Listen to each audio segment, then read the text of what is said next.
Hey guys, I'm back. I decided to go live again. I'm gonna make my homemade salsa with you guys. Kind of cheating a little bit. Just a little bit. It is homemade, but I'm cheating just a little bit. So anyways, I love to make homemade salsa. I actually started making homemade salsa when I sold Princess House.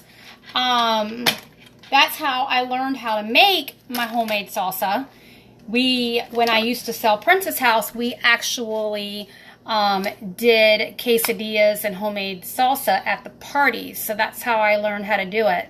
I have an amazing mango salsa that's really yummy, but I'm doing just your typical salsa right now. So my mom actually had some extra of these. I normally like to go to the market. I like to get my my produce from the fresh market, come home, cut everything up. You know what? I forgot jalapenos. Hold on a second. Let me see if I have some in the freezer. Hold on.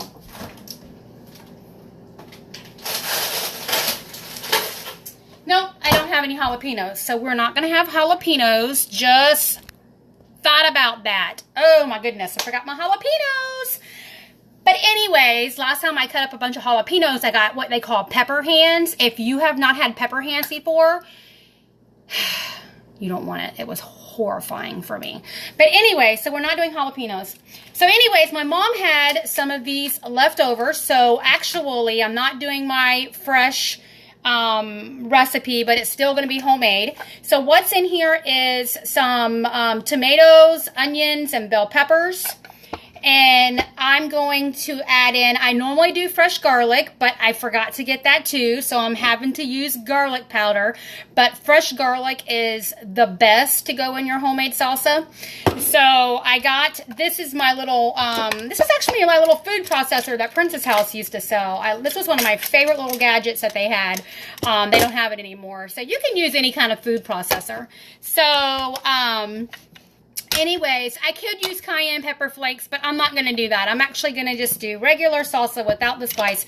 So I have some tomatoes, peppers, green peppers, and onions. Now, if I was going to the market, I actually would do the purple onions. These are just the white onions, but if I purchase them myself at the market, I get a purple onion. And then sometimes I'll do colored peppers just to kind of give you a different color in your salsa. But this is just your green peppers, your tomatoes, and onions in here. And then you have to have cilantro. Cilantro is my favorite. I love a lot of cilantro. So I'm actually going to cut some of that up here, and then I'm going to throw it over in my little food processor. But now the mango salsa that I do is kind of the same ingredients, except you toss in, I use yellow pepper in that one. I mean, you can use green pepper too, and then you just cut up a mango in here. If you don't like mango, then you could do pineapple, and you could add a little bit of pineapple or mango in here if you like the sweet salsa. Your benefits of a homemade salsa versus your jar salsa, well, hold on a second. Okay, so this is just your typical Walmart brand jar salsa, okay? So this is... in here, you're going to have, if you purchase it out of the jar, you're going to have sodium in there, which is 230 milligrams of sodium. And then this one was only 1 gram of sugar, but some of the other ones do have a lot of sugar in them to give you that artificial flavoring for a sweet salsa. So what I like about having a mango or a pineapple in your salsa, if you like the sweet salsa, is that you're actually getting a healthier sugar than the processed junk they put in these jars of salsa. So in the mango and the pineapple salsa, it's good with chips, but it's also amazing for like putting it on a tilapia or a salmon, something like that. But I'm making this salsa to just eat it by the spoonfuls because I could literally eat it by the spoonfuls. So anyway, so we have tomatoes, we have onions, we have pepper, we have cilantro, and like I say, I'm going to have to use garlic powder because I don't have any fresh garlic to go in here. And then I'm going to squeeze some lime juice in here as well. So just kind of Squeeze your lime juice in there.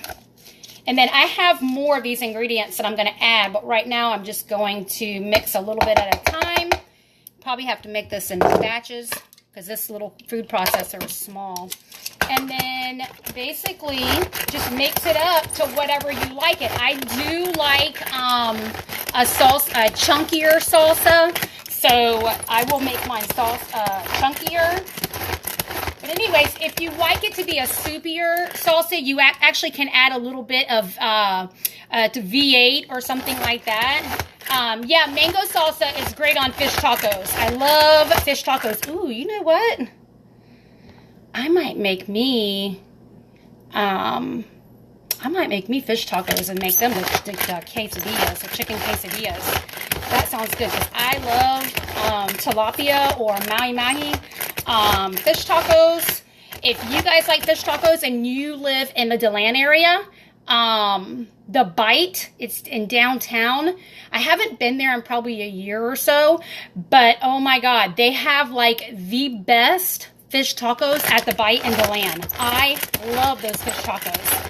But anyways, let me see how this is looking. So this, like I say, I do like a chunkier salsa. Honestly, I think it needs more tomatoes, but because I don't have any and my mom bought me this stuff or gave this stuff to me already chopped up, it's not going to be as soupy as I like it, but it's just going to have to work. I actually may get my electric blender out and put it in here. Just because I need it to be more soupier. The more tomatoes you put in here, the juicier it'll be. So I'm going to kind of add to this. The one thing about this little mixer, this thing here, is you're actually getting your workout while you're making your salsa. But I love it because the cleanup is just so much easier. I eat it all, girl. We saltwater fish sometimes. Yeah, I'm gonna tell you, it is nothing like some fish and salsa. Oh my God, it's so amazing. Hey, Lori. I think Lori's probably had my homemade salsa at one of the Princess House parties I used to do. But that's what I'm making here. I love salsa. I have literally went to the market and I have made like a 4-quart bowl of salsa, put it in the refrigerator, and put salsa on the eggs, put them on your fish, your tacos, or whatever. Yeah, I could add a little bit of water. I don't really want to water down my flavoring, though. That's the only thing, is I like to have all the flavoring in here. But normally I would have more tomatoes in here. This is not going the way I had planned. We definitely need more tomatoes in here. So I wish you guys could smell this, though. This smells amazing.